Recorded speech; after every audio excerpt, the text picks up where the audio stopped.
Hey, hello. How you guys? So, um, had a fellow over today, and we had a long discussion about belief systems, you know, and what we believe, and where do we get our beliefs, and how did that affect us? And we were talking about step four in the recovery process in the 12-step world, and we were talking about that often how we've been with resentments or fears is created by our beliefs. In the fourth step, we examine basically how we've been behaving, and our behavior is a result of our beliefs. And so where do we get the beliefs from?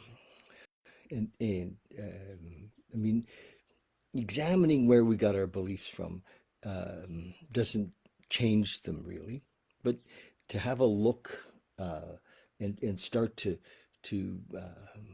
have some of them fall away, pretty soon all of our beliefs are under scrutiny. It's like, where did I get that belief?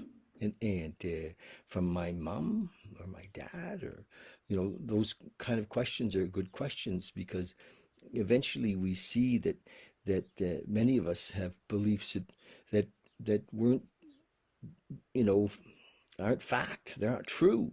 They're just not true. And you know,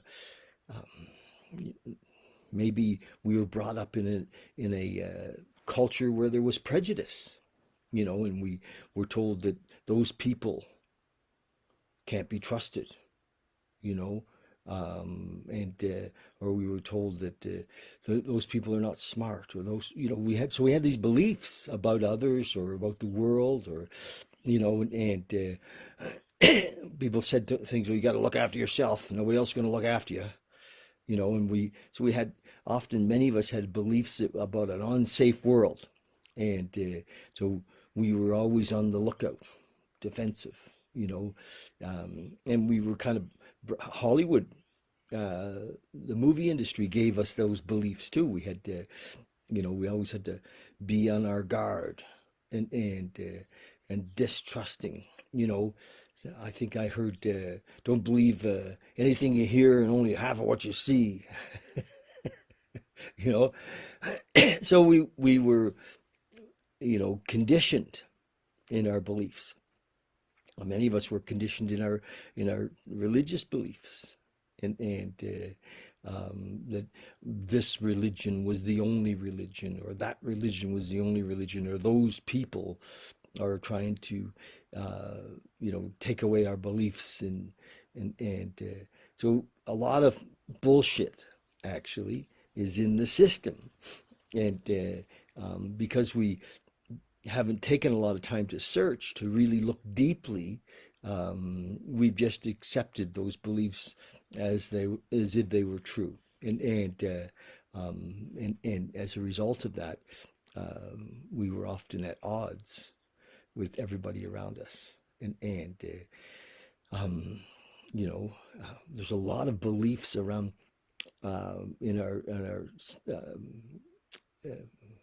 well, I call it our sexuality. There's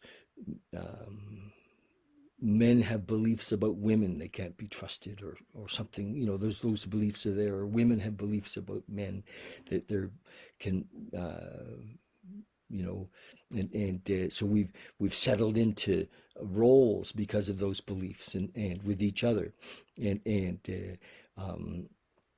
and roles were around trust, or whether we can't trust somebody, or so we have conditions in our relationships that they're based on things that maybe your mother said, or your dad said, because she was angry at men, or he was angry at women, and had his mother, maybe he didn't do his work and so he was always angry, because he didn't feel loved, and then we adopted that shit, and so it's almost safe to say, that nothing that we believe is true at in all situations.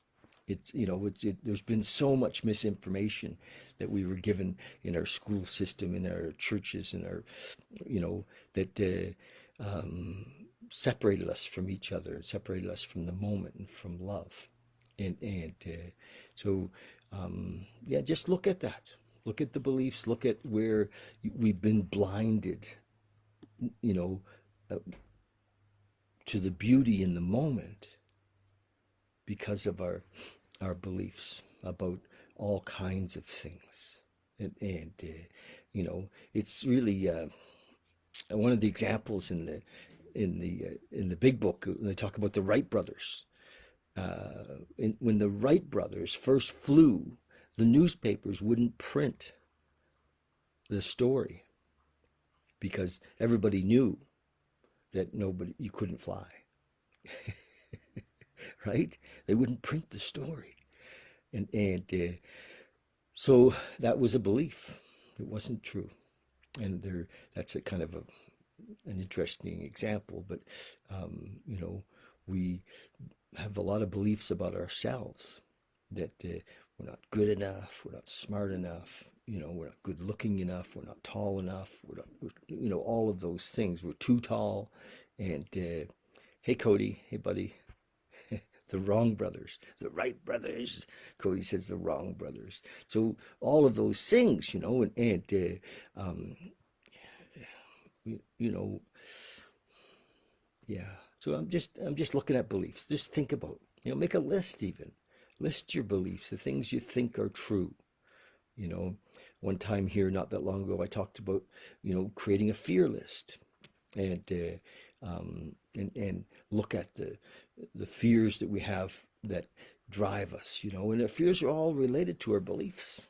And so what I love about the 12-step program is its direct approach.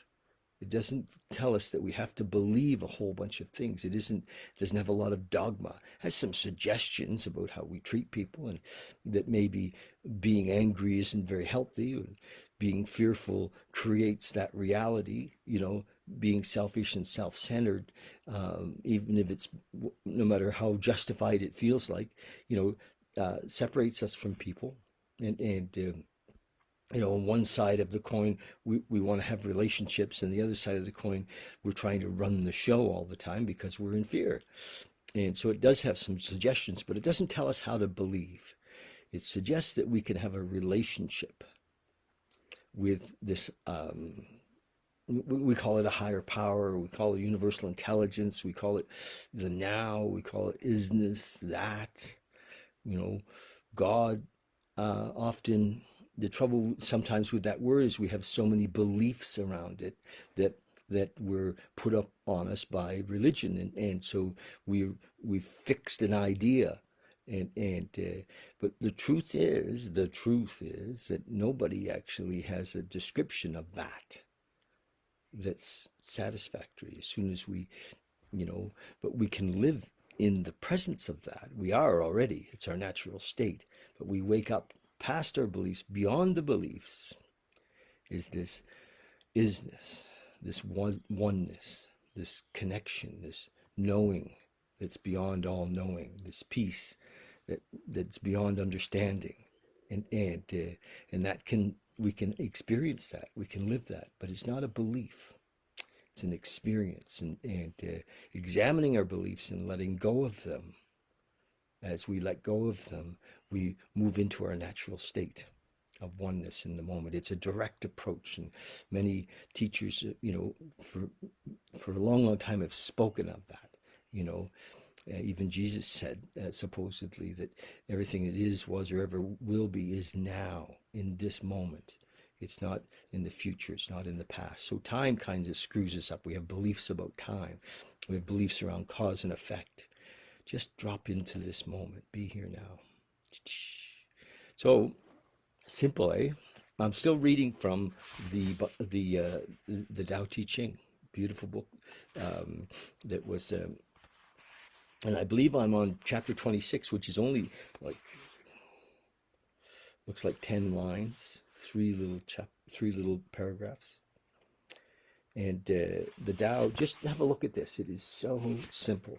It's not a teaching in a sense, it's an awakening. And it says, the heavy is the root of the light. The unmoved is the source of all movement. Thus, the master travels all day without leaving home. However splendid the views, she stays serenely in herself. Why should the lord of the country flit about like a fool? If you let yourself be blown to and fro, you lose touch with your root. If you let restlessness move you, you lose touch with who you are. These are beautiful writings. They really are. I love that. If you let restlessness move you, you lose touch with who you are. So who are you? Are you a sum of your stories, a sum of your beliefs, a sum of your experiences? That's not really who we are. So when we let go of, this idea that we think we know and be in this not knowing, then we discover who we are, right? Thank you. Thank you. Thank you, Giselle. Beautiful. Jezai. I don't know why I have trouble with that. I mean, Jessii. Jezai. Okay. Love you guys. If you're watching this on YouTube, I'd love it if you subscribe. I'm having some fun with that. It's kind of my idea of sharing this with as many as possible. And I never know what really I'm going to say, or what's going to come through, or if it's going to have any value. But yeah, thank you. I'm the student. I'm the student. I'm learning to experience life in the moment, to be here now. And when I get to share this, this brings me into this moment, into love, into that peace that is beyond understanding. Yeah, time does stand still. Okay, love you guys.